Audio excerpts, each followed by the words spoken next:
ता पीछे आए रास में, इंड जोग माया जागृत, तहाँ बिरह बिलास दो, देख के फिरे इत, देख के फिरे इत। जहाँ हमने बिरह नहीं प्रणाम। उपस्थित धर्म प्राण शिरोमणि सुंदर साथ जी, माताएं बहनें भाइयों, श्री बीतक कथा का, श्री बीतक व्याख्या का और श्री बीतक चर्चा का आनंद आप लोग ले रहे हैं और अपने जीवन को धन्य बना रहे हैं, सफल बना रहे हैं और उपयोगी बना रहे हैं। देखिए, हम लोग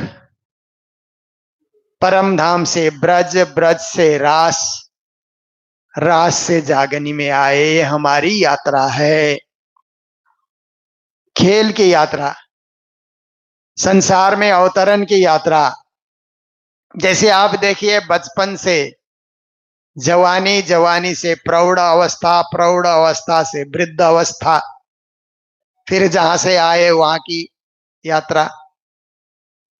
यात्रा में क्रम हो तो यात्रा करने का आनंद आता है। यहां से वहां, वहां से वहां। कभी आप यात्रा करके आए और किसी ने पूछा कहां कहां हो करके आए, एक ही शहर का नाम लेंगे ना तो सुनने वाले को आनंद नहीं आएगा। आप 4-5 शहर का नाम लेंगे ना। हम यहाँ ऐसे यात्रा करने गए तो पहले दिल्ली गए, हरिद्वार गए, ऋषिकेश गए, मथुरा गए, वृंदावन गए, फिर हमारे और मंदिर हैं, करनाल गए, चंडीगढ़ गए, भिवानी गए। तो सुनने वाले को लगता है हो आपकी यात्रा कितनी अच्छी रही, बहुत सारे स्थानों के आपने दर्शन किए और बहुत सारे स्थानों में आपने भ्रमण किया। तो ऐसे ही राजी महाराज, ऐसे तो खेल उनका ही रचा हुआ है, वो ही दिखा रहे हैं। पर परम धाम में जब बातें होगी, चर्चा होगी आपस में परस्पर, तो वहां पर कहां कहां हम लोग गए उसका आनंद चर्चा करते हुए, एक दूसरे पे परामर्श करते हुए जीवन में उतर आएगा कालांतर तक। इसलिए पहले ही यात्रा हुई परम धाम से ब्रज की, ब्रज से रास, रास से जागनी। तो देखिए, हम लोग 2 दिन से कृष्ण लीला श्रवण कर रहे हैं कि ब्रज और रास का महत्व क्या है, क्योंकि कृष्ण की लीला बड़ी गंभीर लीला है। देखने में लगता है कि छोटे छोटे बालकों की तरह वो लीला कर रहे हैं, माखन खा रहे हैं, मिट्टी खा रहे हैं, बच्चों से खेल रहे हैं, बछड़ों से खेल रहे हैं, गायों से खेल रहे हैं, गोपियों के साथ दही और मक्खन छीना झपटी करते हैं। ये सारी लीलाएं लगता है कोई बालक की लीला है, पर इन लीलाओं के पीछे ब्रह्म ज्ञान छुपा हुआ है, वेदांत छुपा हुआ है, सारा अध्यात्म छुपा हुआ है, सारा धर्म छुपा हुआ है। क्योंकि कृष्ण क्यों आए इस संसार में, स्वयं कृष्ण ही गीता में बताते हैं कि यदा यदा हि धर्मस्य ग्लानिर्भवति भारत अभ्युत्थानम धर्मस्य तदात्मानं सृजाम्यहम् परित्राणाय साधूनां विनाशाय च दुष्कृतां धर्म संस्थापनार्थाय संभवामि युगे युगे। कृष्ण का ही वाक्य है कि जब जब भी इस धरा पे धर्म की हानि होती है और अधार्मिक लोग बढ़ जाते हैं, परित्राणाय साधु नाम, संतों की और सज्जनों की रक्षा के लिए, विनाशाय च दुष्कृताम, दुष्ट बुद्धि वाले उनका नाश करने के लिए, और धर्म संस्थापनार्थाय, धर्म की पुनः स्थापना करने के लिए, संभवामि युगे युगे, कहते मैं युग युग में अवतार ग्रहण करते रहता हूं, आते रहता हूं। पर अभी तो जो कृष्ण आए हैं, कृष्ण नहीं अवतारी साधो, कृष्ण नहीं अवतारी, पूर्ण ब्रह्म सनातन दोए भुज कहत निगम पुकारी। हम लोग गौरी में गाते हैं ना। अन्य समय में तो अवतारी पुरुष आते रहे, अभी जो श्री कृष्ण आए हैं, एते चांस कला पुंस कृष्णस्तु भगवान स्वयं। अहो भाग्यम नंद गोप ब्रजो कसाम यन्मित्रम परमानंदम पूर्णम ब्रह्म सनातनम। ये तो साक्षात पूर्ण ब्रह्म परमात्मा ही श्री कृष्ण के रूप में आए हैं। तो कृष्ण का अर्थ क्या होता है? जो आकर्षण करता है। आकर्षति इति कृष्ण, कर्षति इति कृष्ण, ऐसे अर्थ किया जाता है। जो अपने भक्तों को, जो अपने साधकों को, जो अपनी आत्माओं को खींचते हैं अपनी तरफ, अपनी परम धाम की सखियों को जो अपनी ओर खींचते हैं, गोपियों को खींचा रास में। जहां आकर्षण शक्ति है, आध्यात्मिक आकर्षण, कोई चुंबक का आकर्षण नहीं है, ये आध्यात्मिक आकर्षण, धर्म का आकर्षण, जो अपनी ओर खींचते हैं उन्हीं को कृष्ण कहा जाता है। फिर कृष्ण के साथ राधा है। राधा क्या है? प्रेम की धारा है। प्रेम की धारा जब बहती है ना, तो राधा खड़ी हो जाती है। देखिए, राधा का स्वरूप खड़ा हो जाता है। प्रेम की अविरल धारा, अखंड धारा, अनंत धारा, अनवरत धारा, सूखने वाली धारा नहीं है वो, सदा निरंतर धारा, प्रवाह, बहने वाली धारा। धारा को उल्टा करिए तो राधा शब्द बन जाता है ना। आप राधा राधा करते रहेंगे तो धारा धारा शब्द भी बन जाता है ना। फिर धारा धारा 3 बार कहेंगे तो 2 बार राधा राधा भी हो जाता है। प्रेम की पराकाष्ठा, उसी को राधा कहा जाता है। फिर गोपी क्या है? गो इंद्रिय, पी का अर्थ होता है पीना। इंद्रियों से, अपने इंद्रियों से कृष्ण भक्ति रूपी रस को जो पीती है ना, उनको गोपी कहा जाता है। जैसे आप लोग अभी बीतक रस को पी रहे हैं ना अपने कानों से। पीने के लिए 2 तरीके हैं ना। एक तो मुख से पिया जाता है, कोई शरबत मिले, चाय मिले, दूध मिले, पानी मिले तो मुख से पिया जाता है। पर ज्ञान को कान से पिया जाता है। ज्ञान पीने के लिए कान खोलकर बैठना चाहिए और कान से ही पिया जाता है।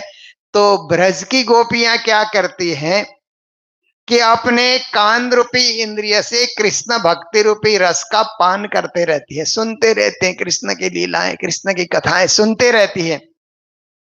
क्योंकि रास में कृष्ण अंतर्धान जब हुए थे ना, तो गोपियां प्राण त्यागने की हालत में आ गई। पर फिर कहा कि प्राण त्याग न करें, क्योंकि हमारे श्याम सुंदर तो कभी हमें छोड़ते नहीं, जरूर ढूंढते हुए आएंगे। तो रह गई। तो बाद में जब उथला का प्रसंग आता है, जब संवाद का प्रसंग आता है, बाला बालम जी महाराज जी रे प्रीतम हमारा, तो उस समय सखियों ने ये भी कहा कि श्याम सुंदर, आप जब अंतर्धान हुए ना, तो हमारी दशा बहुत बिगड़ गई थी, मरने की स्थिति आ गई थी। तो कृष्ण ने हंसते हुए कहा, मरने की स्थिति आ गई तो मर क्यों नहीं गई? फिर क्या कारण से बची? तो उन्होंने जवाब दिया गोपी गीत में, तब कथामृतम तप्त जीवनम कवि भीड़ितम कलमशापहम। अगर हम उस समय मर जाते तो आपकी लीला, आपकी कथा कौन सुनता? फिर आपकी और आगे आगे की लीला, आपकी और कथा सुनने के लिए कान को तो जिंदा रखना चाहिए ना। कान रूपी इंद्रिय से कृष्ण कथा श्रवण करने के लिए, तब कथामृतम, आपकी कथा रूपी अमृत को स्तप्त जीवन में पी पी करके जीवन को शीतल बनाना, जीवन को ठंडा बनाना। मात्र कान से नहीं, अपने 10 इंद्रिय से कृष्ण भक्ति का जो रसपान करते हैं उनको गोपी करके कहा जाता है। और एक गांव का नाम है गोकुल, क्योंकि गोकुल शब्द हम लोगों को बड़ा प्रिय है। प्रणामी में कैसे प्रिय है कि परम धाम से सबसे पहले ब्रह्म सृष्टि की सुरता आई तो गोकुल में आई ना। गोकुल में सबसे ब्रह्म सृष्टि गोपियों के रूप में आई, तो गोकुल गांव में राज्य ने सबसे पहले इस संसार के किसी गांव को पसंद किया तो गोकुल गांव को उन्होंने पसंद किया। इसलिए हम लोगों ने मंगलधाम में क्या किया है कि मंगलधाम आने वालों को कृष्ण भक्ति का रस टपकता रहे, इसलिए एक भगवान भवन का नाम गोकुल, एक का हम लोगों ने वृंदावन, एक का हम लोगों ने बरसाना, एक का हरिद्वार क्यों रखा हम लोगों ने कि वहां आने के बाद जीवन में भक्ति भाव टपके, भवन देख करके ये भवन न लगे, यहां भी कृष्णा का नाम अंकित है, कृष्ण भक्ति का आनंद, राज्य की भक्ति का आनंद। हरिद्वार देखते ही प्राणनाथ जी हरिद्वार में गए, वो दृश्य सामने आ जाए।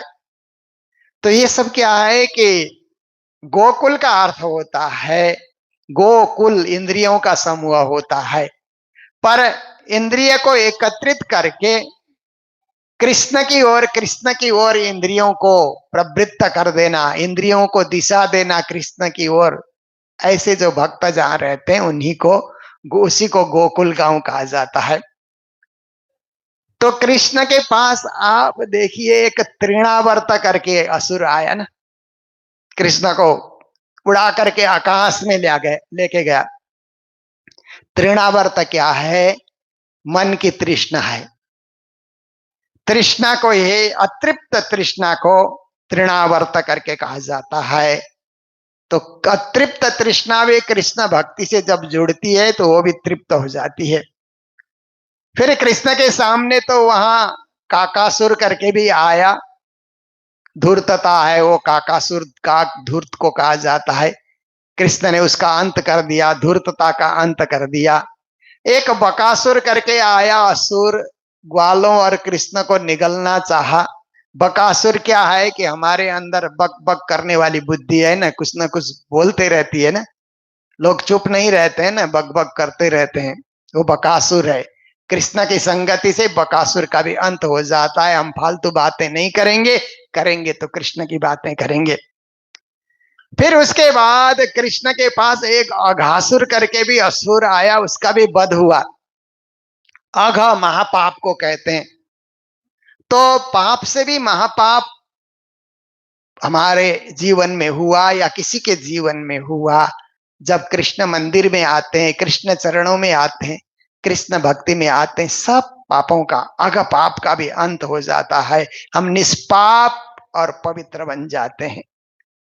फिर एक धेनुकासुर करके आता है, उसको भी वध कर दिया जाता है या मुक्त कर दिया जाता है। वो बुद्धिहीनता है। परमात्मा के पास आने से हम बुद्धिशाली बनते हैं। इसी प्रकार से एक व्योमासुर आता है, आकाश में लेकर के कृष्ण को जाता है। वो दूषित वातावरण है, आकाश में जो दूषित वातावरण है ना, पॉल्यूशन, उसका भी श्री कृष्ण अंत कर देते हैं। कृष्ण भक्ति से जुड़ने के बाद कोई दूषित वातावरण बनाता ही नहीं है, वातावरण को सुगंधित बनाना चाहता है। हम लोग आरती करते हैं, कई लोग हवन करते हैं ना, हिंदू परंपरा में हवन प्रसिद्ध है, पर भक्ति परंपरा में आरती प्रसिद्ध है।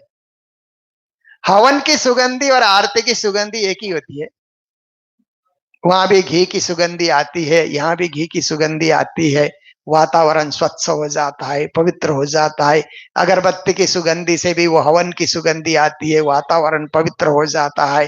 तो व्योमासुर का वध मतलब वातावरण को पवित्र कर देना। एक कालीय करके, कालीय दहन, श्री कृष्ण कालीय दहन की लीला भी करते हैं ना अपनी लीला के अंतर्गत। तो क्या है कि कुत्सित विचार को, दुर्विचार को ही कालीय कहते हैं। कृष्ण ने कालीय को भी भगा दिया वहां से। दुर्विचार भी दूर हो जाते हैं जब कृष्ण भक्ति से हम जुड़ जाते हैं। फिर कृष्ण ने वस्त्र हरण की लीला की, कुमारिकाओं के वस्त्र की उन्होंने चोरी कर दी, छुपा दिया। ये क्या है? मर्यादा की रक्षा। मर्यादा में रहो, अमर्यादित जीवन नहीं जीना चाहिए। हमेशा मर्यादित जीवन में हम लोग जिए और हमेशा अपने शरीर को कपड़े से ढक करके रखें। ऐसे नहीं कि यहाँ कोई नहीं देख रहा है, ऐसे सोच करके अमर्यादित हम बन जाएं।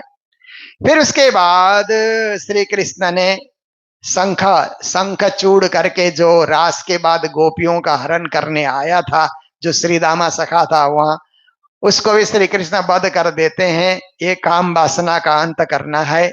ब्रह्मा को मोह हो जाता है तो बछड़ों को छुपा देते हैं, वो भ्रम का निवारण है। भ्रम होगा तो ब्रह्म कभी नहीं मिलते हैं, भ्रम दूर करो तो भी परब्रह्म के दर्शन हो जाते हैं। इंद्र यज्ञ, वो जो गोवर्धन की पूजा हो रही थी, तो इंद्र के अभिमान को चूर चूर कर दिया। ये क्या है? अहंकार था इंद्र में, उस अहंकार का श्री कृष्ण ने नाश कर दिया। यमलार्जुन करके दो वृक्ष थे, कृष्ण वो उखल में बांधा था तो वहां बीच में से निकल गए तो दोनों वृक्ष गिर जाते हैं। ये क्या है? राग और द्वेष का अंत है। दो वृक्ष हमारे जीवन में हमेशा होते हैं, राग द्वेष। भक्ति करने के बाद उनका भी अंत हो जाता है। फिर अक्रूर करके आते हैं ना कृष्ण को लेने के लिए, अभी थोड़ी सी मैं वो बात भी रखूंगा।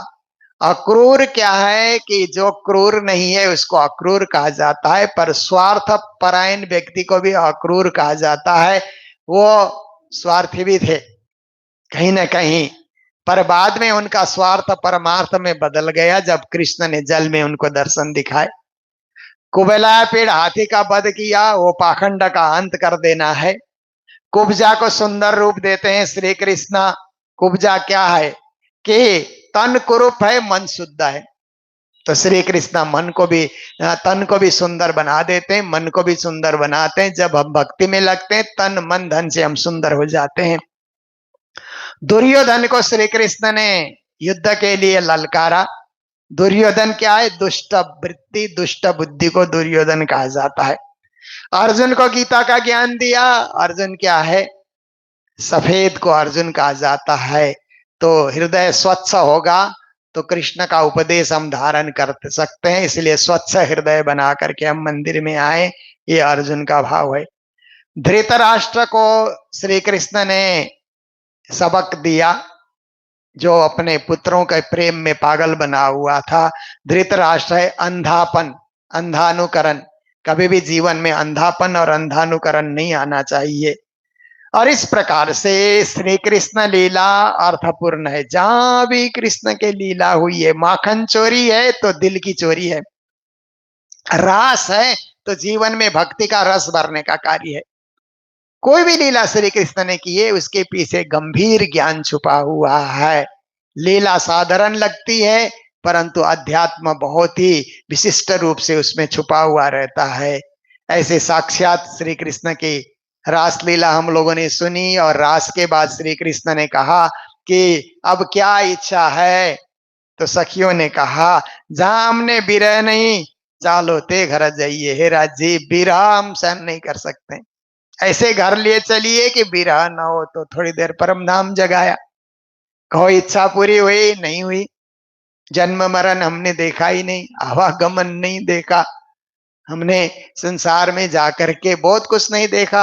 आपने कहा था 33 कोटि की पूजा करोगे, आग पानी पत्थर पूजोगे, वो भी नहीं हुआ हम लोगों से।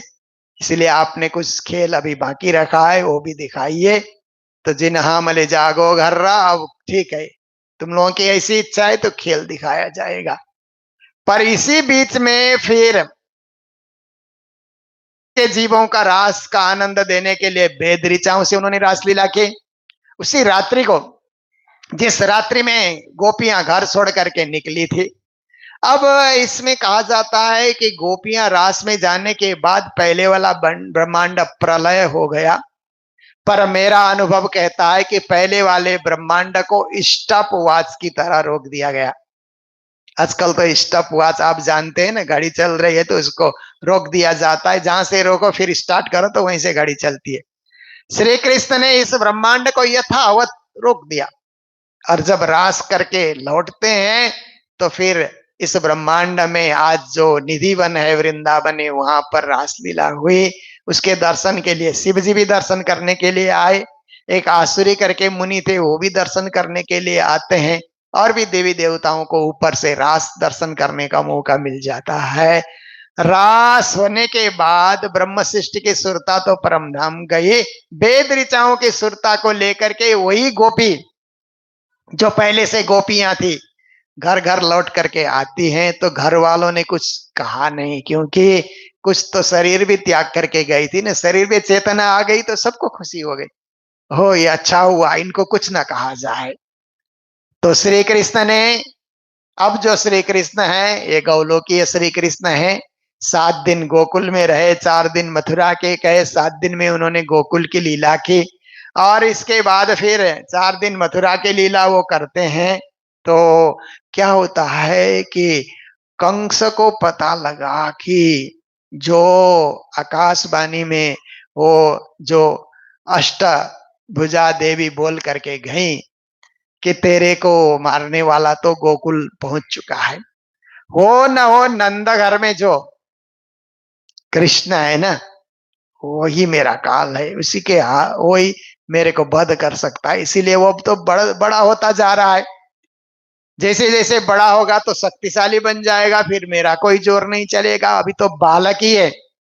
इसलिए एक धनुष यज्ञ का बहाना करके उसने अक्रूर को भेजा कि अक्रूर जी आप जाइए और ब्रज में जाकर के, ब्रज वृंदावन में नंद गांव में जाकर के कृष्ण और बलराम को और पूरे ब्रजवासियों को भी आमंत्रण दीजिए, नंद बाबा और सारे ग्वालों को धनुष यज्ञ देखने के लिए सब लोग चल करके आए, और इसी रथ में बैठा करके कृष्ण बलराम को भी लेकर के आइए।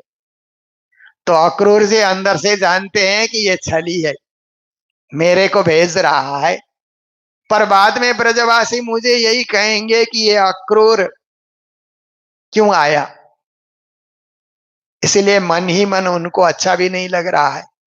फिर एक मन से सोचते हैं कि जाएंगे तो कृष्ण के दर्शन भी तो होंगे मुझे, इसीलिए दर्शनों की लालसा भी है, तो जरूर जाऊंगा। जाने की तैयारी हो गई, रथ में बैठे, और जब जाकर के नंदगांव के करीब जाकर के पहुंचते हैं तो चाचा चाचा करके अब अक्रूर जी को कहा जाता था, कृष्ण बलराम को भी पता लग गया कि मथुरा से बुलाने के लिए आए हैं।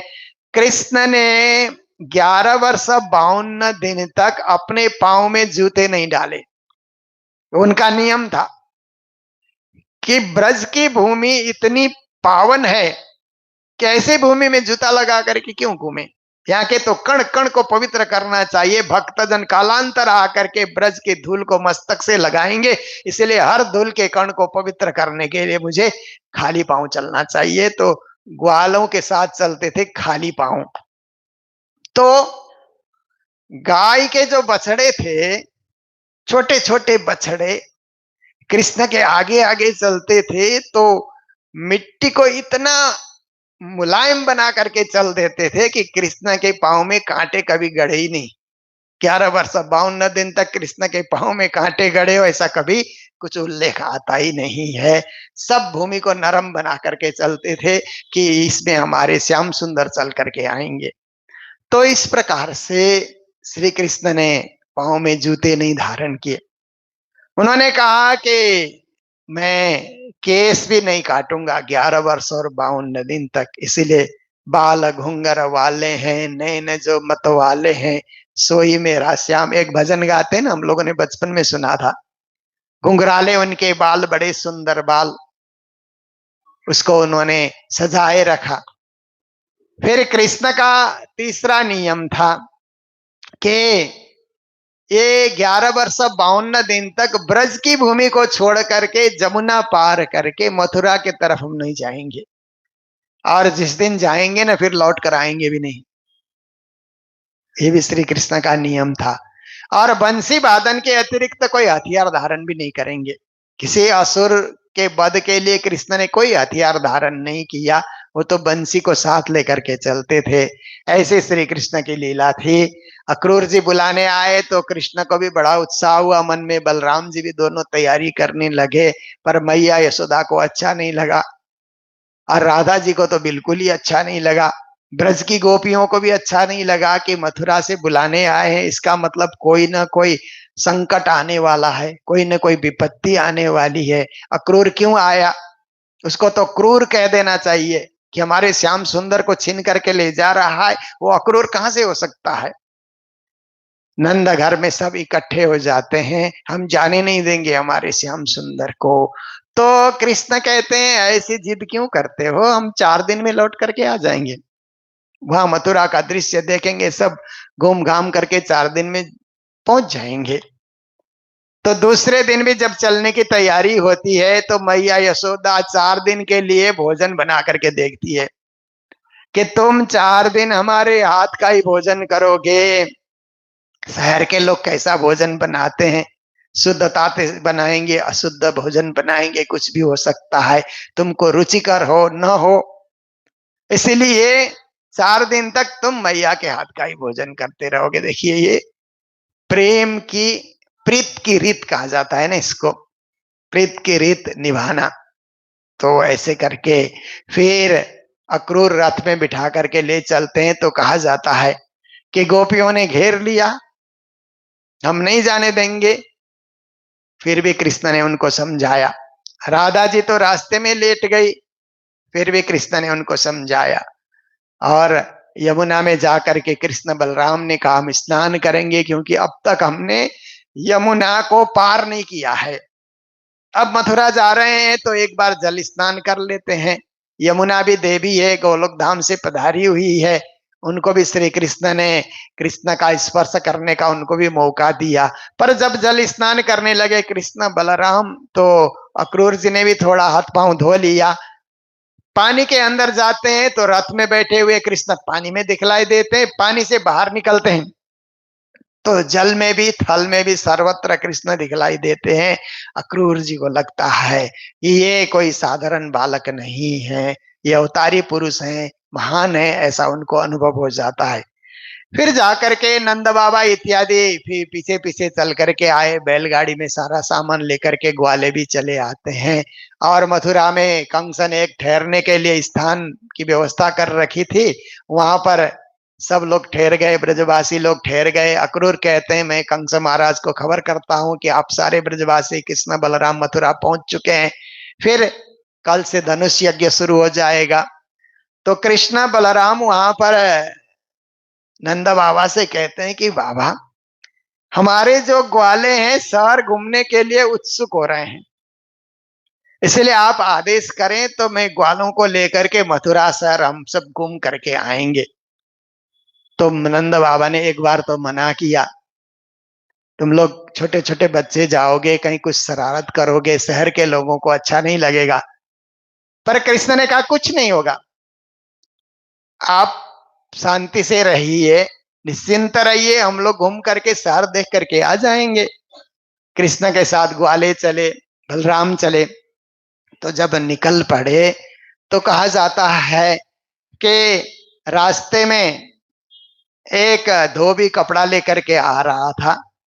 तो श्री कृष्ण ने कहा ये किसके कपड़े हैं? महाराज धीराज कंस के कपड़े हैं, तो हमें दे दो, हमारे ग्वाल लोग तो सुंदर सुंदर कपड़े कभी पहने नहीं है, गांव के कपड़े पहनते हैं, इतने सुंदर वस्त्र हमको दे दो।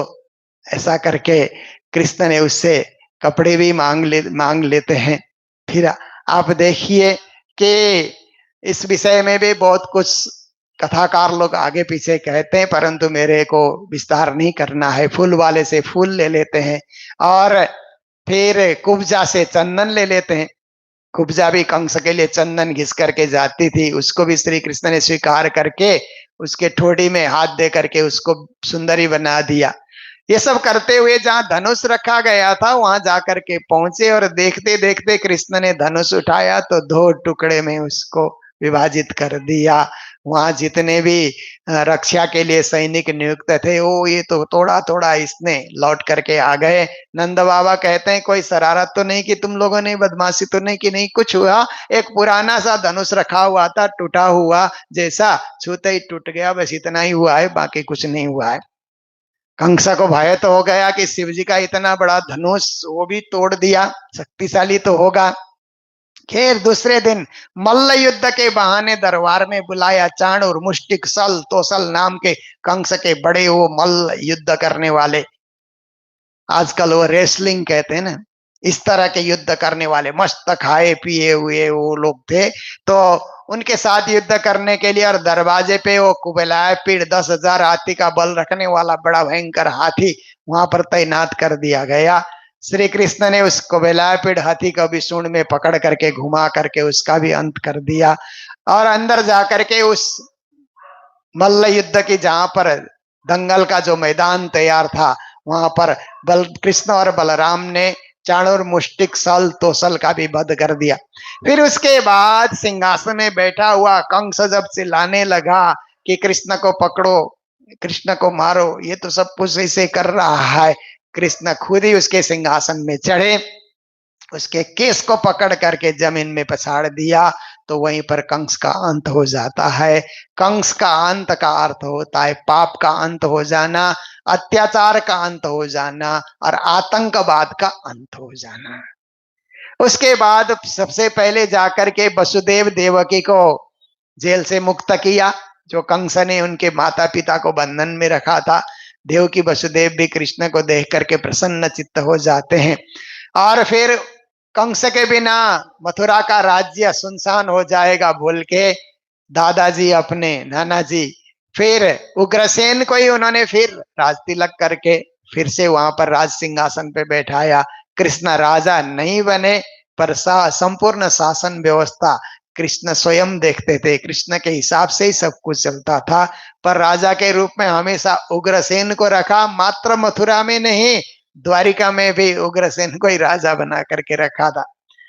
तो इतना कुछ हो जाने के बाद और नंदा बाबा और ग्वाले को कहते हैं कि आप लोग ब्रज भूमि लौट जाइए, क्योंकि ये कंस के वध के बाद जरासिंध भी यहाँ युद्ध करने आ सकता है। कंस का ससुर अस्थि और प्राप्ति करके उसकी 2 पुत्रियां थी जो कंस की पत्नियां थी, वो पहुंच गई अपने पिता को बुलाने के लिए। कृष्ण ने कहा मथुरा की सुरक्षा के लिए मुझे यहीं रहना होगा, इसलिए बाबा आप वापिस जाइए, ग्वाले सब वापिस आप लोग चले जाइए। जमुना किनारे गए, कृष्ण ने ग्वाल वेश उतारा, राजवेश धारण किया। तो प्राणनाथ जी कहते हैं जब राज बागे को कियो सिनगार, तब बल पराक्रम ना रहो लगार, आए जरासिंध मथुरा घेरी सही, तब श्री कृष्ण जी को अति चिंता भई, यूं याद करते आया विचार, तब कृष्ण विष्णुमय भय निर्धार। तो उतना होने के बाद राज पोशाक उन्होंने धारण किया। तो गौलोकीय शक्ति का भी इतना ही काम था, कंस को वध करना था, वो कार्य भी हो ही गया। उसके बाद फिर अब श्री कृष्ण में उस समय गौलोक की शक्ति जाने के बाद थोड़ी सी चिंता हो गई। फिर वैकुंठ से अपने संपूर्ण हथियार शंख चक्र गदा पद्म चतुर्व्यूह शक्ति सब कुछ रथ उन्होंने मंगा करके जरासिंध के साथ युद्ध करते हैं। तो जरासिंध के साथ युद्ध होता है। फिर आप देखिए कि जब जब भी वो सेना लेकर के आता है, श्री कृष्ण तहस नहस करते हैं। पर उसने 18वीं बार इतनी सेना लेकर के आया और फिर ब्राह्मणों से उसने ये भी कहलवाया कि इस बार तो कृष्ण हार जाना चाहिए। तो ब्राह्मण लोग ने भी हे कृष्ण हार जाइए इस प्रकार का हवन और वेद मंत्र का पाठ शुरू किया। तो श्री कृष्ण वहां से द्वारिका की यात्रा करते हैं और विश्वकर्मा जी को द्वारिका का निर्माण करने का आदेश देकर के कृष्ण द्वारिका पहुंचते हैं, पर मथुरा के सारी प्रजा को द्वारिका में ही लेकर के जाते हैं।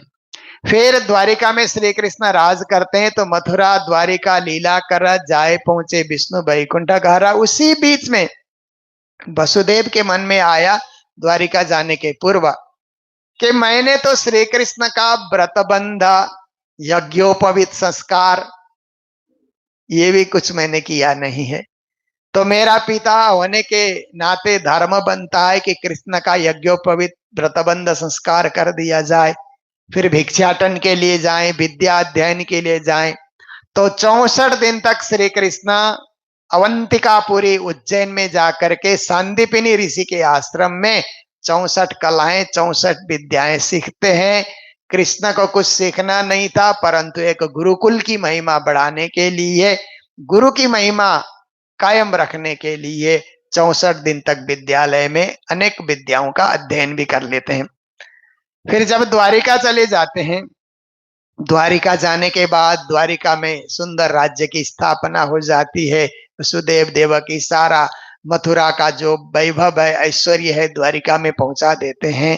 उसके बाद आप देखिए कि श्री कृष्ण जब द्वारिका में रहे तो विवाह की बात आई तो कृष्ण का विवाह रुक्मिणी के साथ हो जाता है। इधर राधा जी को रोते हुए छोड़ा, उधर रुक्मिणी के साथ विवाह के बंधन में बंध गए। क्योंकि रुक्मिणी कौन थी? साक्षात लक्ष्मी जी थी वैकुंठ की, वही रुक्मिणी के रूप में अवतरित थी। इसलिए अब कृष्ण विष्णुमय हो गए हैं तो लक्ष्मी जी से ही विवाह कर सकते हैं। राधा का स्थान तो ऊंचा है, गौलोक धाम का है, परम धाम का है राधा का स्थान। इसलिए अब श्री कृष्ण राधा को गुरु के रूप में देखते हैं, गुरु माता के रूप में देखते हैं, पर अपनी सखी के रूप में नहीं। इसीलिए रुक्मिणी को उन्होंने अपनाया। रुक्मिणी का प्रसंग तो हम लोग वाणी में, प्रकाश ग्रंथ में हम लोग सुनते ही हैं कि कैसे उन्होंने पहले लक्ष्मी के रूप में तपस्या की। तो ये सब चीजें हैं। फिर और अष्टपटरानियां हो गई श्री कृष्ण की। फिर वो भौमासुर ने 16,100 कन्याओं को बंदी बनाया था, तो उनको भी फिर क्या किया कि मुक्त करके श्री कृष्ण ने उनको भी शरण दिया। तो इस प्रकार से आप देखिए 16,108 श्री कृष्ण की जो है परिवार के अंतर्गत रानियां, आप सोचिए। पर ये सब रानियां नहीं है, ये पूर्व जन्म के ऋषि मुनि त्यागी तपस्वी स्त्री के रूप में आकर के कृष्ण भक्ति का रस और कृष्ण भक्ति का आनंद प्राप्त करना चाहती थी। इसीलिए ये सब कृष्ण भक्त थे। कहने के लिए ये सब जो है रानी के रूप में अर्थ किया जाता है, परंतु हम है सब श्री कृष्ण के भक्त।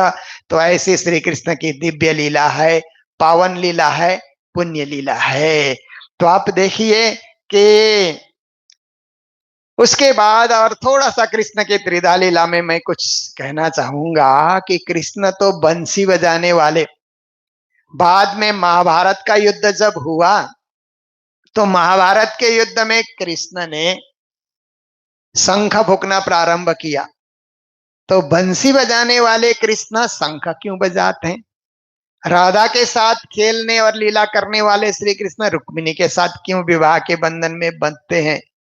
और गाय को प्रेम करने वाले श्री कृष्ण अब महाभारत के युद्ध में घोड़ों को हाँक रहे हैं। क्या बात है! और गोपियों से स्नेह करने वाले श्री कृष्ण 16,000 अन्य रानियों से स्नेह करने लगे। ये क्या लीला है? तो इसका एक ही जवाब है, तारतम की दृष्टि से जब हम लोग देखते हैं तो कृष्ण की लीला एक नहीं त्रिधा लीला है। कृष्ण लीला त्रिधा प्रोक्ता तत्त भेद अनेकदा। कृष्ण की त्रिधा लीला है, परम धाम की लीला, गोलोक धाम की लीला और बैकुंठ की लीला। द्वारिका में जो लीला हो रही है बैकुंठ की लीला है, और मथुरा में जो लीला हुई उसमें गोलोक धाम का आवास दिखलाई देता है। ब्रज में 11 वर्ष और 52 दिन की जो लीला हुई इसमें परम धाम की झलक दिखलाई देती है। ये कृष्ण लीला त्रिधा प्रोक्ता तत्त भेद अनेकधा। इसलिए ज्ञानी जन कहते हैं कि कृष्ण की लीला जरूर त्रिधा लीला है। उस भेद को हम अच्छी तरह तारतम की दृष्टि से देख करके समझें तो हमें पता लग जाता है। तो इस प्रकार से मथुरा द्वारिका लीला कर रहा, जाए पहुंचे विष्णु बैकुंठ घर। मथुरा द्वारिका की पूरी लीला उन्होंने कर ली।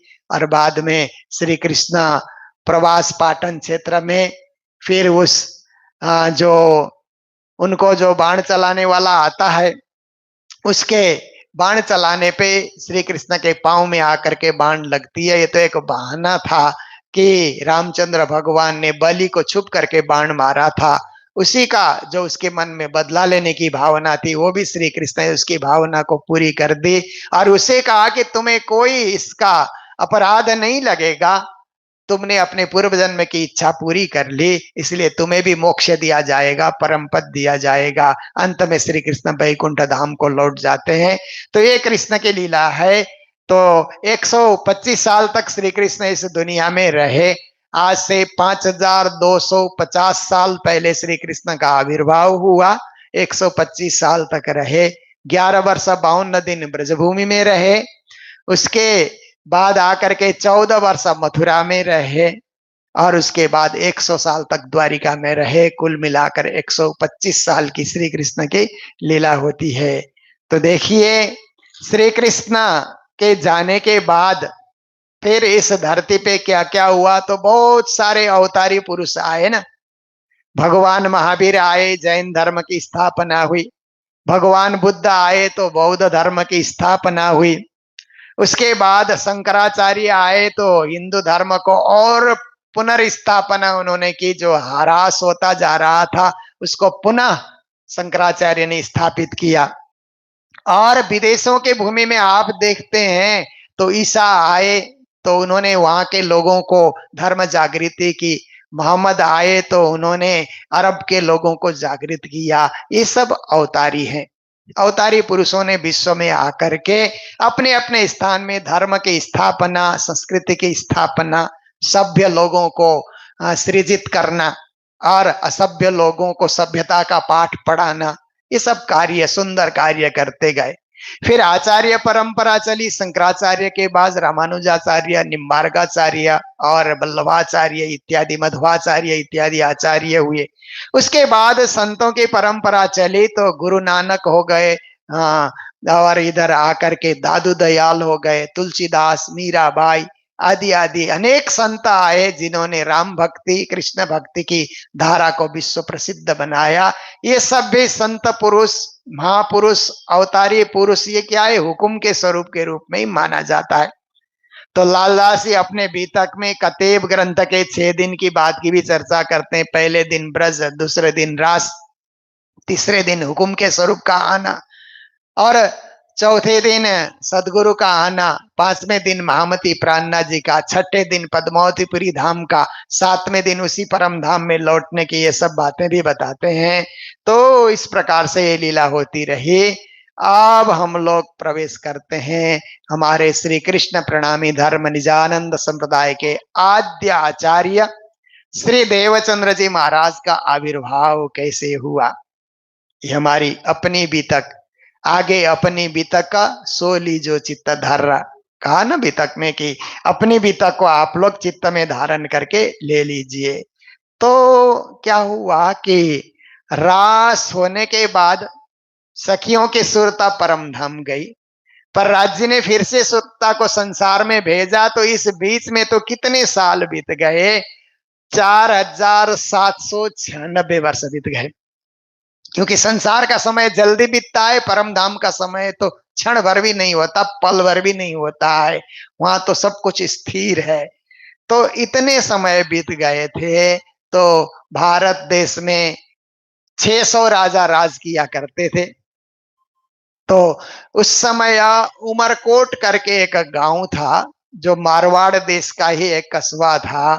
तो वहां पर क्योंकि राजस्थान 2 भाग में बटा हुआ था ना, मेवाड़ और मारवाड़ करके, तो मारवाड़ क्षेत्र में जो रहते थे उनको मारवाड़ी कहा जाता है ना आज भी।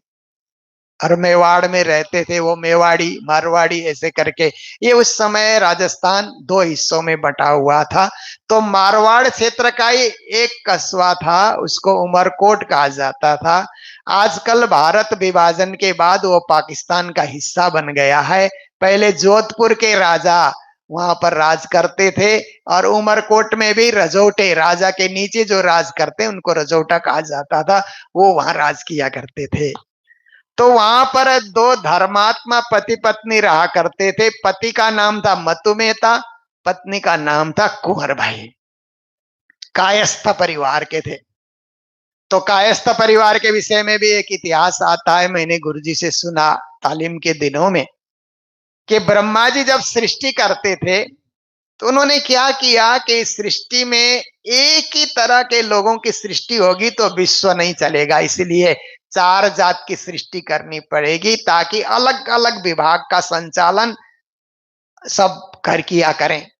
तो उन्होंने अपने मुख से जो सृष्टि की, ब्राह्मण से मुखमासित कहते हैं ना, मुख से जो सृष्टि की, ब्राह्मणों की सृष्टि की। फिर अपने बाहु से जो सृष्टि की, क्षत्रिय की सृष्टि की। और अपने पेट से वैश्य की, शूद्र की, और अपने पेट से वैश्य की सृष्टि की, और अपने पांव से शूद्र की सृष्टि की। ऐसा करके वेदों में वर्णन आता है। तो ये 4 जाति बना करके विश्व का कुशल रीत से संचालन हो जाए, ये सब था।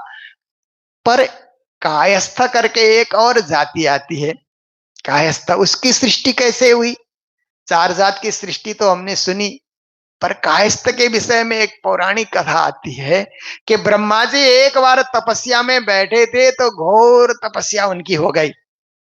होने के बाद उनके ललाट में से पसीना ही पसीना ललाट में हो गया। तो उसके बाद ललाट के पसीने का एक बूंद जमीन में गिरा। तो जमीन में गिरते ही एक व्यक्ति वहां खड़ा हो गया। तो ब्रह्मा जी ने अपनी तपस्या पूरी की तो सामने बैठा हुआ है, हाथ जोड़ करके प्रणाम ब्रह्मा जी प्रणाम ऐसा बोलता है। तो ब्रह्मा जी ने कहा तू कौन है? मैं जब तपस्या में बैठा तब तो तुम नहीं थे, अब कहां से तुम आए? तो कहता है मैं तो आपके काया से ही, आपकी उग्र तपस्या हुई ना तो पसीने से मेरी सृष्टि, प्रस्वेद सृष्टि भी कहते हैं ना, पसीने से मेरी सृष्टि हो गई, मैं आपके ही शरीर से तो प्रकटा हुआ हूं। तो ब्रह्मा जी ने कहा अच्छा कायस्थ, तू मेरे काया में ही अवस्थित था और काया से ही प्रकट हो गया तो आज से तेरी जाति कायस्थ। तो मत्तो मेहता और कुंवर भाई कायस्थ जाति के थे, उत्तम कायस्थ उमरकोट गांव कहते हैं। मत्तो मेहता व्यापार करते थे, राजा के यहाँ भी सामान पहुंचाना आदि आदि करते थे, कच्छ में भी उनका व्यापार चलता था। तो ऐसे मत्तो मेहता जी वहाँ व्यापारी हैं, बहुत सुंदर रीत से अपने व्यापार का विस्तार करते हैं। उनके घर में कोई चीज की कमी नहीं है, संपत्ति भी है, सन्मति भी है, पर गृहस्थ में ये दो चीज मात्र होने से बात पूरी नहीं होती है, संतति भी चाहिए ना। गृहस्थ जीवन को सुंदर गति से आगे बढ़ाने के लिए सबसे पहले संपत्ति, पैसा ना हो तो गृहस्थ जीवन की गाड़ी रुक जाती है। पैसा चाहिए चाहिए, कमाते जाओ, कुछ ना कुछ व्यापार करो, नौकरी करो, धंधा करो, खेती करो, पर कमाई होनी चाहिए, संपत्ति बहुत जरूरी है। उसके बाद सन्मति, अच्छी बुद्धि, संपत्ति का सदुपयोग करने के लिए। सन्मति नहीं रहेगी तो जो कमाई हुई उसका दुरुपयोग हो जाएगा, बुरे काम में चला जाएगा। इसलिए अच्छे काम में संपत्ति लगे, इसके लिए सन्मति, सद्विचार जीवन में होना बहुत जरूरी है। और तीसरे नंबर में संतति, संतान भी तो चाहिए। गृहस्थ रूपी इस वंश परंपरा को आगे बढ़ाने के लिए घर में संतान हो। तो मतु मेहता के घर में संपत्ति पर्याप्त है, कोई कमी नहीं है, व्यापार अच्छा चलता है, सन्मति भी है, पूजा पाठ में लगे रहते हैं, भक्ति भाव करते रहते हैं, पत्नी भी उनकी पूजा पाठ करते रहती है, कुंवर बाई भी। पर संतान नहीं है, संतति नहीं है, तो एक न एक दुख तो दुनिया में रहता है ना। परमात्मा सब कुछ देते हैं पर कभी एक दुख छोड़ देते हैं ताकि उनको याद करता रहे, ताकि उनकी पूजा करता रहे। सब कुछ एक साथ दे देंगे तो फिर उनको भूल ही जाएगा।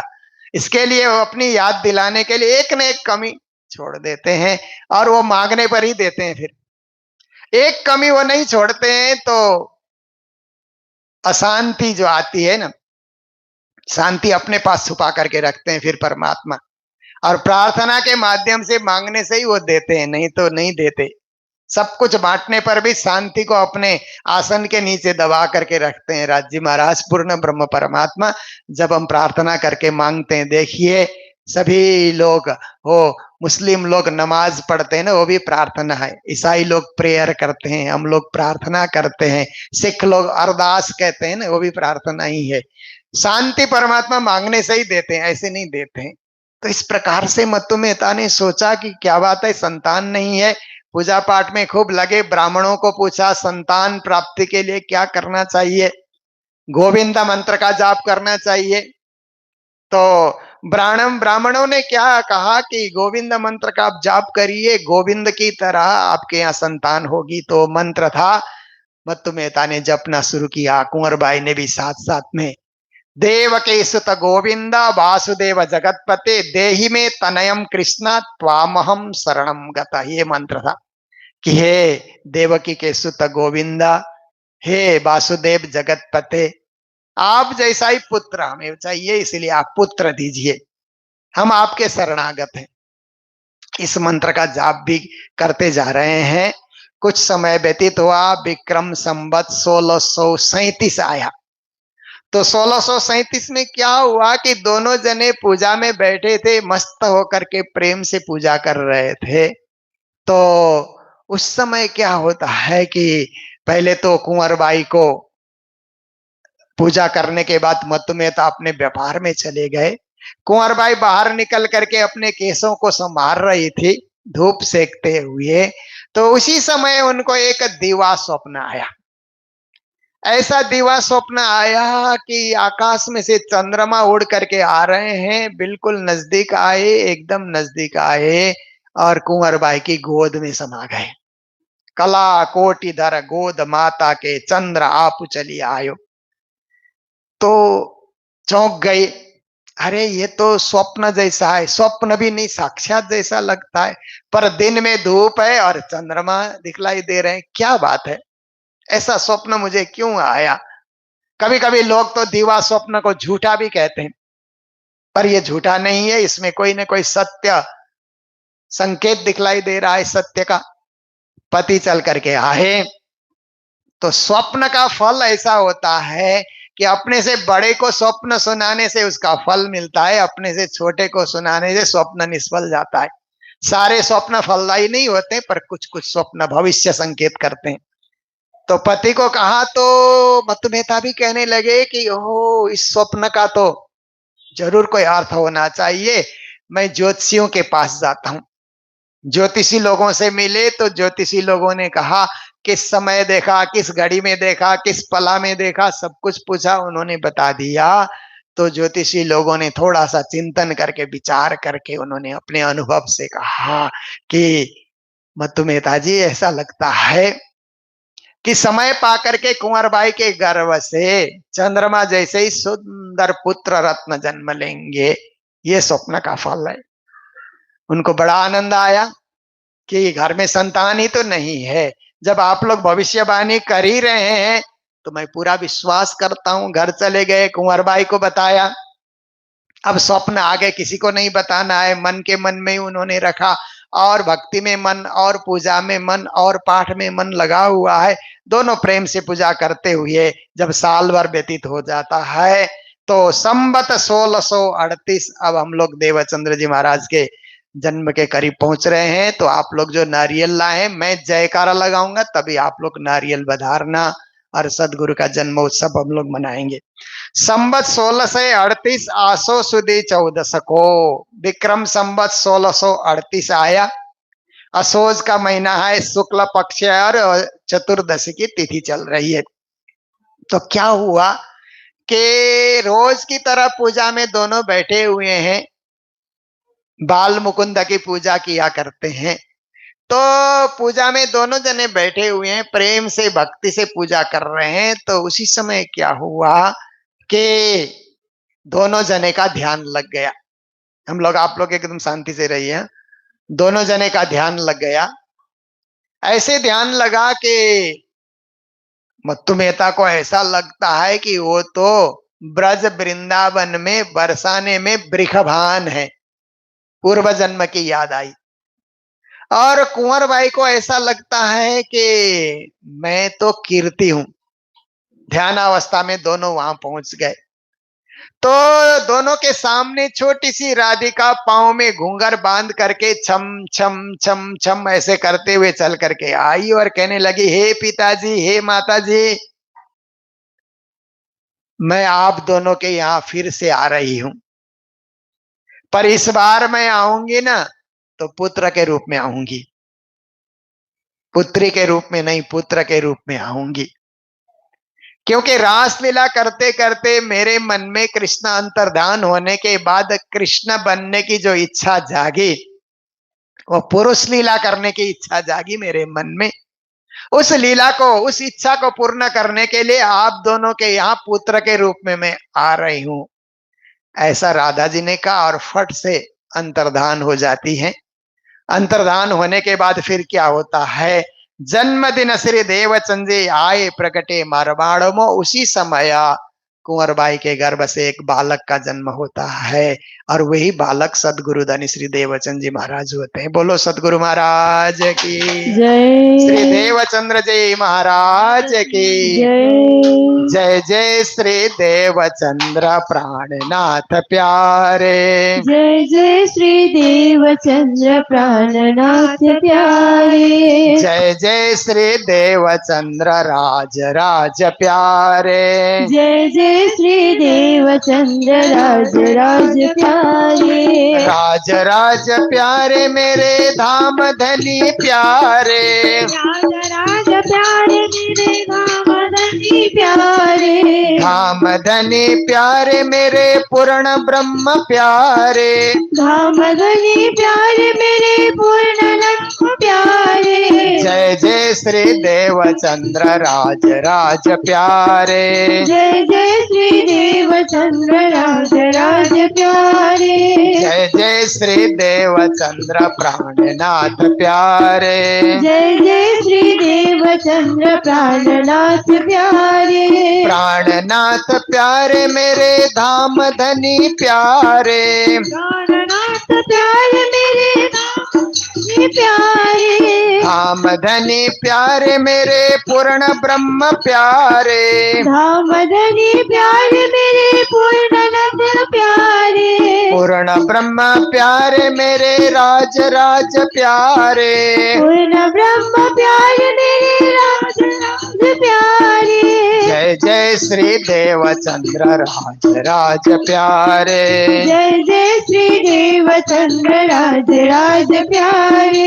जय जय श्री देवचंद्र राज राज प्यारे। जय जय श्री देवचंद्र राज राज प्यारे। बोलो सतगुरु महाराज की जय। अति सुंदर बालक चंद्रमा ही इस धरती पे उतर आए हो ऐसा उनका भव्य स्वरूप है। सब माता पिता तो प्रसन्न हुए ही और माता को जरा भी प्रसव पीड़ा का अनुभव भी नहीं हुआ, क्योंकि परमात्मा आते हैं ना तो माँ को कष्ट दे करके नहीं आते, माँ को भी आनंद दे करके आते हैं। विश्व को जो आनंद देने आते हैं माँ बाप को कैसे कष्ट देंगे। तो फिर पुत्र जन्म के बाद बालक का स्नान इत्यादि कराया जाता है, आदि आदि हो कार्य जो भी है कर्मकांड के विधि विधान से जो होता है। इतना हो जाने के बाद फिर मत्तु मेहता जल्दी से चल करके ज्योतिषियों के पास चले गए। कहने लगे आपकी भविष्यवाणी साकार हुई, घर में पुत्र रत्न का जन्म हो गया, आइए आप सब आकर के नामकरण संस्कार कीजिए। देखिए नाम रखना भी एक संस्कार है। आजकल तो लोग क्या है कि बच्चे जन्म से पहले ही नाम रख लेते हैं, पर ज्योतिषियों को बुला करके जो नामकरण संस्कार होता है ना हवन यज्ञ के द्वारा विधि विधान के साथ, और एक चक्र होता है ना नक्षत्र, ये 27 नक्षत्र होते हैं। 27 नक्षत्र में कहाँ कहाँ कौन कौन अक्षर से कौन से नाम बनते हैं, वो एक चक्र होता है, उसको होड़ा चक्र कहा जाता है ज्योतिष की भाषा में।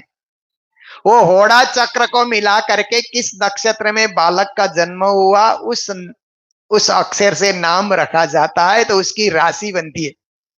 फिर उस राशि के द्वारा उसका जन्म पत्री बनाई जाती है, और जन्म पत्री में वो बालक कितना प्रतापी होगा, महान होगा, ये सब लिखा जाता है। ज्योतिष शास्त्र भी एक विज्ञान है, पर बहुत सारे लोगों को जन्म का समय का पता नहीं होता है। आजकल तो कंप्यूटराइज हो गया, ज्योतिष को भी कंप्यूटर में और सॉफ्टवेयर में डाला गया है। तो जन्म का समय आप डालेंगे और कहाँ आपका जन्म हुआ डालेंगे ना, पट से कंप्यूटर से भी आपकी कुंडली बन करके निकलती है। पहले सब हाथ से काम होता था। ज्योतिषी लोग भी बड़े प्रसन्न हो गए, और नामकरण संस्कार का दिन जब आया, 11वां दिन जब आया नामकरण संस्कार का, तो ज्योतिषियों ने सहर्ष कहा कि इनका नाम तो द से शुरू होता है, इसलिए देवचंद्र नाम रखा जाए, क्योंकि देवताओं में चंद्रमा सबसे पूज्य है। ऐसे ही मनुष्य जाति में ये बालक भी पूज्य बनेंगे, पूजनीय बनेंगे, आदरणीय बनेंगे, हमारी भविष्यवाणी है। और चंद्रमा जैसे जगत को शीतलता प्रदान करते हैं, ऐसे ही ये बालक भी एक शीतल भक्ति, सुख शीतल करूं संसार, ऐसे शीतल भक्ति जगत को प्रदान करने वाले बनेंगे, विश्व को शीतल ज्ञान देंगे। ऐसी भविष्यवाणी करके ज्योतिषी लोग भी, मत्तु मेहता ने जो विदाई की उनकी दान दक्षिणा दे करके अपने स्थान को चले जाते हैं। तो यहाँ पर जब जन्मे मारवाड़ में, घर अति आनंद नरनार, यह बधाई ब्रह्मांड में त्रिगुण समेत विस्तार। लालदास जी महाराज कहते हैं कि जब उनका जन्म हुआ मारवाड़ देश में, घर में बड़ा आनंद उत्सव है, और उनके जन्म के समय में केवल उमरकोट वासी बधाइयां देने नहीं आए, आकाश से देवता लोग भी आकर के उनको बधाइयां देते रहे, फूल बरसाते रहे, क्योंकि भवंति भव्य सुहि पक्षपात, कहते हैं ना, महापुरुष का जब आगमन होता है तो प्रकृति भी पक्षपात करती है, देवता भी पक्षपात करते हैं। इसलिए पक्षपात करते हैं कि इनके द्वारा धर्म का रक्षण होगा, धर्म का विस्तार होगा, धर्म फलित होगा, धर्म पुष्पित होगा, विश्व धर्ममय बन जाएगा। ये भावना लेकर के सभी लोग उनकी ओर या उनका पक्ष लेते हैं। इस प्रकार से विरोध सारा विश्व का भागत इन अभी तक, सबको पहचान हो वही पहुंचे कदमों हक का। अब इनकी भी तक शुरू होते श्री देवचंद जी महाराज के बाल लीला कैसे करते हैं, ये सब हम कल सुनेंगे, क्योंकि आज का हमारा समय लगभग पूरा होने आ रहा है। उनकी बाल लीला बहुत ही सुमधुर लीला है। तो सदगुरु कैसे बाल लीला करके माता पिता के मन को मोह लेते हैं और वहाँ के गांव वासियों को भी मोह लेते हैं, ये सब बहुत ही रोचक प्रसंग हम लोग सुनते जाएंगे। जो आनंद श्री कृष्ण ने ब्रजभूमि में दिया, वही आनंद देवचंद्र जी ने उमरकोट की भूमि में दिया है। तो ये बधाई देने योग्य और बधाई लेने योग्य ये कार्यक्रम हुआ है। तो इस प्रकार से सदगुरु के जीवन, सदगुरु के आगमन तक की भी तक आज हम लोगों ने सुनी। तो ये तीसरे जो श्री कृष्ण का तृतीय स्वरूप कहते हैं ना, तीसरे आरती श्याम सुहाए, सुर असुर धनी सबन मिलाए, कृष्ण की त्रिधा लीला के अंतर्गत तीसरी लीला भी हम लोगों ने सुनी, जो ब्रजरास के बाद उत्तरार्ध कृष्ण की लीला होती है, वो तृतीय लीला के रूप में हम लोग मानते हैं। तो प्राणनाथ जी महाराज ने विश्व धर्म एकता, विश्व मानव एकता का जब ये संदेश विश्व को दिया, तो प्राणनाथ जी ने यही कहा कि हिंदू परंपरा में अपने हिसाब से कृष्ण और अपनी परंपरा से वो अपने मान्यता को लेकर के आगे बढ़े, और इस्लाम परंपरा में अपने मोहम्मद साहब की मान्यता को लेकर के आगे बढ़े, ईसाई परंपरा में प्रभु ईसा की मान्यता को, बौद्ध जैन विश्व में यहूदी जितने भी धर्मावलंबी है अपनी मान्यता और परंपरा को लेकर के चढ़े, तो विश्व एक धर्म भूमि बन जाएगा। कोई किसी से लड़ेगा नहीं, कलह नहीं करेगा, सब मिलकर के परस्पर विश्व निर्माण के लिए, धर्म की स्थापना के लिए, समाज के रक्षण के लिए और मानवता के उत्थान के लिए कार्य करते रहेंगे। ऐसी सद्भावना साक्षात देवचंद्र जी और प्राणनाथ जी महाराज की वाणी से हमें पता लगता है। तो आज का समय भी हमारा होने आया। इन्हीं शब्दों के साथ चौपाई दोहराते हुए प्रसंग को विराम दे रहे हैं। बोलो सतगुरु महाराज की, श्री प्राणनाथ प्यारे की, श्री कृष्ण कन्हैया लाल की, श्री धाम के धनी की। जब जन्मे मारवाड़ में, जब जन्मे मारवाड़ में, घर अति आनंद नर नार, घर अति आनंद नर नार। यह बधाई ब्रह्मांड में, यह बधाई ब्रह्मांड में, त्रिगुणा समेत विस्तार, त्रिगुणा समेत विस्तार, त्रिगुणा समेत विस्तार, त्रिगुणा समेत विस्तार। बोलो श्री प्राणनाथ प्यारे की जय। प्रणाम।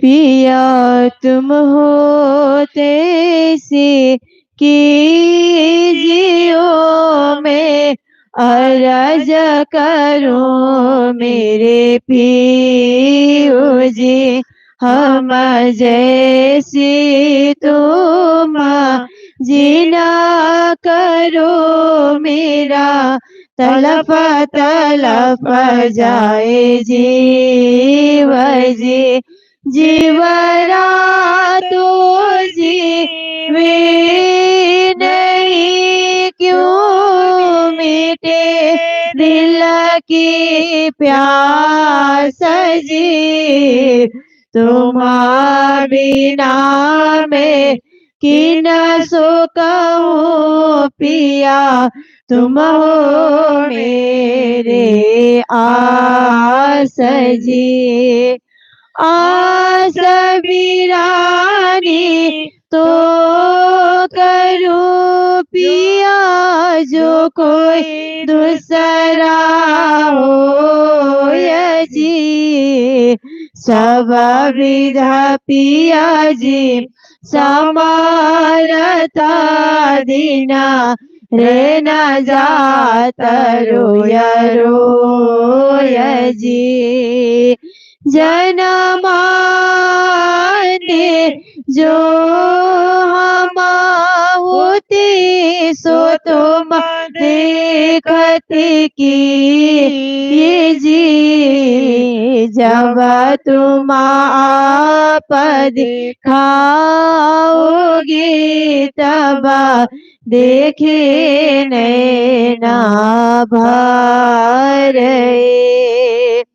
ए पुकार पिया सुन की दिल करो अब जी न जी छिना छिना खबर लीजियो में अरज करूं दुल्हीन जी इति अरज मैं तो करूं जो आड़ी भई अंतरा जी सो आड़ी अंतराय टाल की दुल्हा लीजिए कांठ लगाए जी कांठ लगाए कांठ सो पिया कीजिए हास बिलास जी वारने जाए श्री इंद्रावती पिया कदमों राखो पास जी तुम दुल्हा में दुल्हीन पिया और न जानो बात जी इस कसो से वाह करो पिया सब आंगो साक्षात जी सदा सुखदाता धाम धनी में कहा कहूँ इन बात जी श्री महामति जुगल स्वरूप परवली अंगना बलि बलि जात जी सदा सुखदाता धाम धनी में कहा कहूँ इन बात जी श्री महामति जुगल स्वरूप परवली अंगना बलि बलि जात जी पिया तुम हो तैसी कीजियो में अरज करो मेरे पियो जी में अरज करो मेरे धानी जी बोले श्री प्राणनाथ प्यारे की जय पूरन ब्रह्मा ब्रह्म से न्यारे आनंद खंड अपार शिव सनकादिक आदिक चित शेषन पावत पार अगमा जानिक निगम कहावे खोजी खोजी पचिहारे जानी के मूलाधनी अंगना परी सो घर आए हमारे श्री ठाकुरानी जी सखियन सुधा वाला दिया के संग पधार त्रिगुण पास के पंद परे ते सोपांदा निर्वारे वारी वारी जाऊं मैं अपने पिया पर शोभा मुख न आवे मारा वाला जी ने सिंहासना हसन बैठारो श्री छत्रसाल गुण गावे सिंहासन आसन बैठारो श्री छत्रसाल गुण गावे श्री महाराज गुण गावे आरती करो सुंदर बालाजी तेरी मारी है आरती हार सन माहे मार बाला अगल ताल मृदांग यंत्र बाजे सखिया निरत करे और गारे मारा वाला जी नो सुंदर वदन सुहार मनो कहीं शोभानो पार हरि सर्व सखिया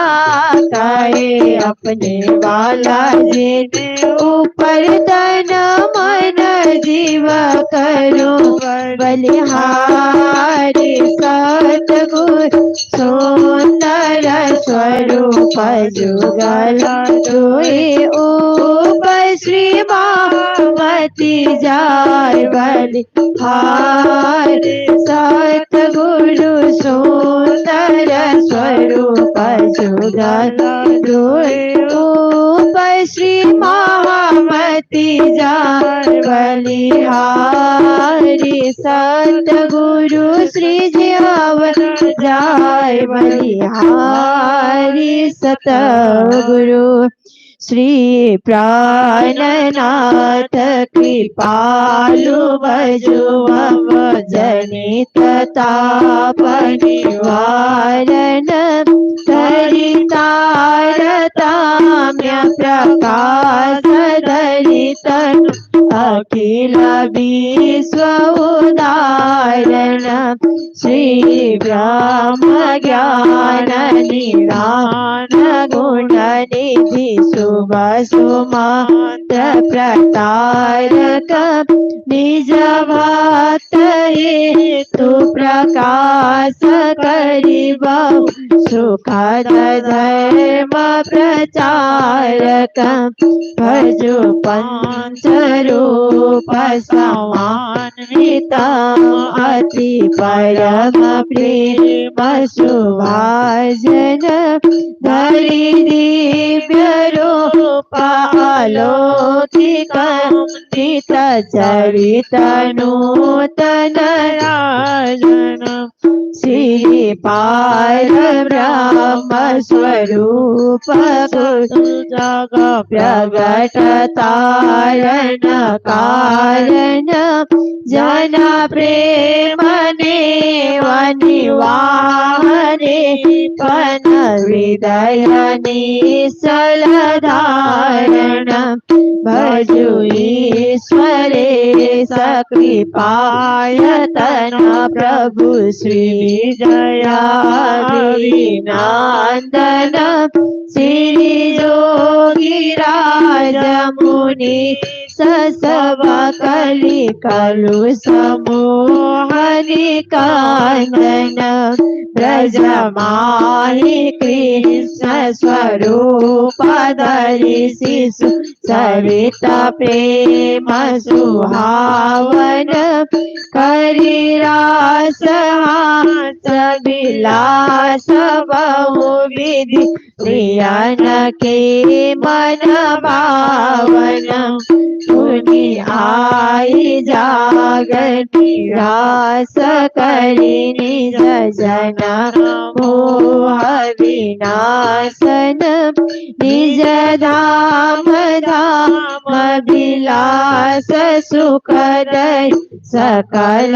सुंदर वासन सुपूर्ण ब्रह्म स्वरूप सतगुरु मम हृदय मंदिर भावन यह बार बार विलोकित विमान मुदित हो तरु पावन करि बार बार प्रणाम नमि उलगहत पादुन वाम्भुज धरि शीश ऊपर रेणु पद नितरटत कृष्ण पदाम्बुज आनंद कांद विलोकि फल पुट युगल रूप भजाम्यहम् श्री कृष्ण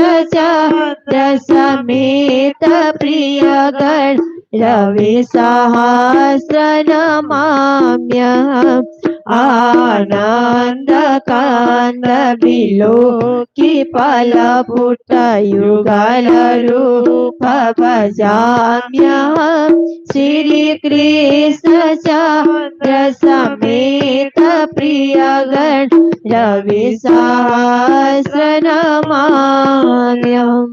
आनंद मंगल श्री धाम धनी जी की जय, श्री जुगल किशोर की जय, श्री वृंदावन चंद्र की जय, श्री रास की रमैया की जय, श्री हुकुम की स्वरूप की जय, धनी श्री देव चंद्र जी की जय, श्री जावर साहिब जी की जय, श्री बैजुराज जी की जय, श्री महाराजा छत्रसाल जी की जय, श्री सुंदर साज जी की जय, श्री सुंदर साज जावर साहिब जी के चरणारविंद में इत चित्त दीजिए।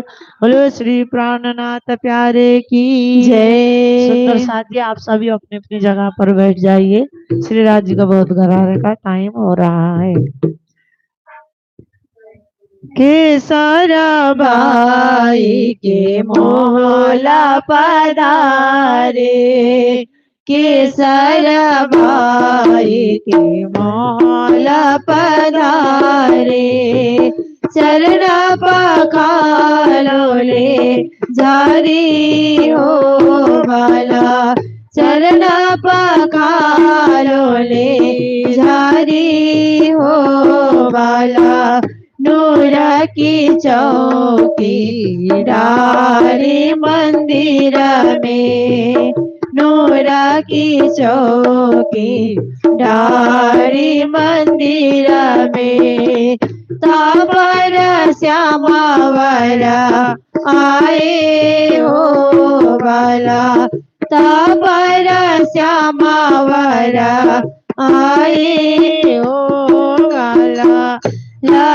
लड़ाबाई जी थाल ले आए, लड़ाबाई जी थाल ले आए, पकवान बहुत बनाए हो वाला, पकवान बहुत बनाए हो वाला, जीव जीवत जुगल जोड़ी सुख पावत श्रीमत राजा श्याम जी सुख पावत जीवत दाम मदनी जी सुख पावत जीवत सच्चिदानंद नंद सुख पावत जीवत पूरण ब्रह्म सुख पावत जीवत सतगुरु साहिब सुख पावत जीवत पातों स्वरूप रूप सुख पावत जीवत सुंदर सात सुख पावत इंद्रवती चवर डोलाई हो बाला इंद्रवती चवर डोलाई हो बाला 22 कुंडल हाथ दुआई 22 कुंडल हाथ दुआई सखियन पान को वाए हो वाला सखियन पान को वाए हो वाला उठ के जियावर आए तखत पर उठ के जियावर आए तखत पर श्यामा जी संग सुहाए हो वाला श्यामा जी संग सुहाए हो वाला कृपा सिंधु दया करी मुझ पर कृपा सिंधु दया करी मुझ पर श्री प्राणनाथ पति पाए हो वाला श्री प्राणनाथ पति पाए हो वाला परमांस प्रणाम करत है परमांस प्रणाम करत है सब साधको शीसन माए हो वाला साधको शीसन माए हो वाला निजानंद को सुमेर रखे सतगुरु का कर ध्यान सुंदर साथ के चरण में दास करे प्रणाम बार बार विनय करूं सुंदर साथ से एह सेवक सेवा भाव में बारे प्रेम स्नेह सेवक सेवा भाव में बारे प्रेम स्नेह श्री कृष्ण सच्चिदानंद पार ब्रह्मा पूर्णा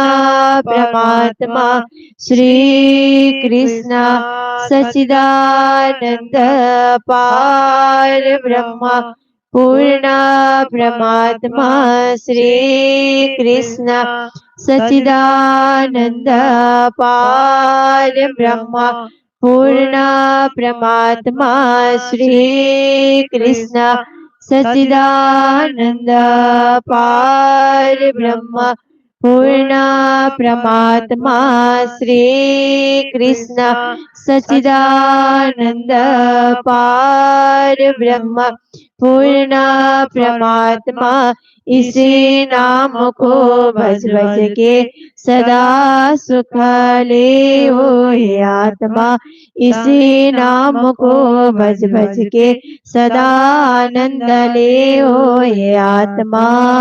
कृष्ण कन्हैया लाल की, सतगुरु महाराज की, बोले श्री प्राणनाथ प्यारे की, सच्चिदानंद गुरुदेव की।